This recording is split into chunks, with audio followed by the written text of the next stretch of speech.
Exodus chapter 9. The plague on livestock.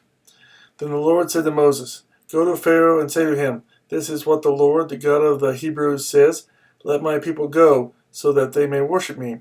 If you refuse to let them go and continue to hold them back, the hand of the Lord will bring a terrible plague on your livestock in the field, on your horses and donkeys and camels, and on your cattle and sheep and goats. But the Lord will make a distinction between the livestock of Israel and that of Egypt, so that no animal belonging to the Israelites will die. The Lord set a time and said, Tomorrow the Lord will do this in the land, and the next day the Lord did it. All the livestock of the Egyptians died, but not one animal belonging to the Israelites died. Pharaoh sent men to investigate and found that not even one of the animals of the Israelites had died. Yet his heart was unyielding, and he would not let the people go. The plague of boils.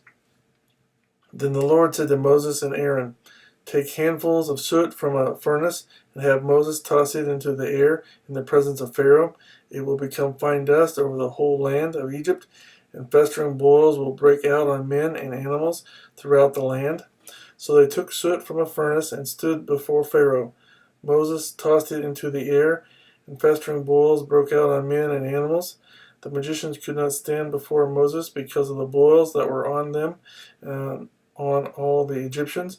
But the Lord hardened Pharaoh's heart, and he would not listen to Moses and Aaron, just as the Lord had said to Moses. The plague of hail. Then the Lord said to Moses, Get up early in the morning, confront Pharaoh, and say to him, This is what the Lord, the God of the Hebrews, says, Let my people go, so that they may worship me, for this time I will send the full force of my plagues against you and against your officials and your people, so you may know that there is no one like me in all the earth.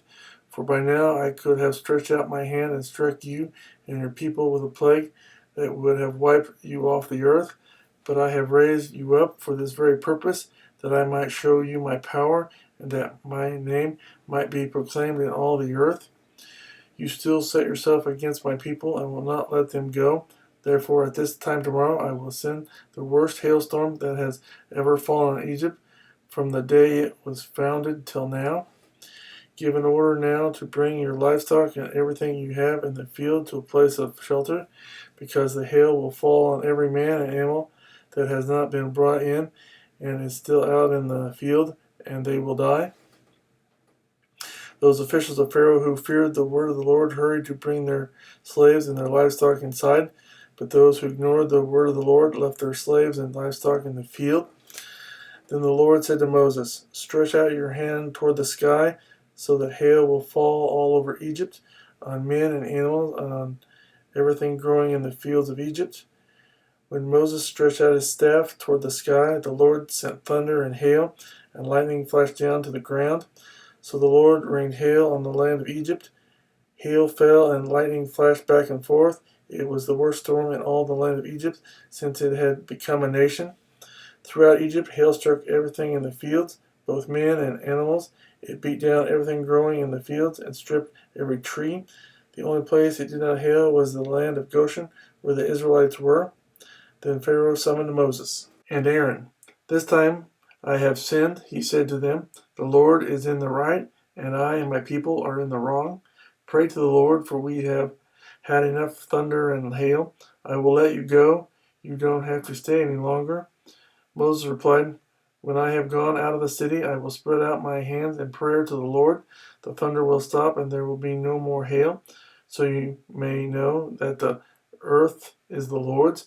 But I know that you and your officials still do not fear the Lord God. The flax and barley were destroyed, since the barley had headed and the flax was in bloom. The wheat and spelt, however, were not destroyed because they ripened later. Then Moses left Pharaoh and went out of the city. He spread out his hands toward the Lord. The thunder and hail stopped, and the rain no longer poured down on the land. When Pharaoh saw that the rain and hail and thunder had stopped, he sinned again. He and his officials hardened their hearts. So Pharaoh's heart was hard, and he would not let the Israelites go, just as the Lord had said through Moses.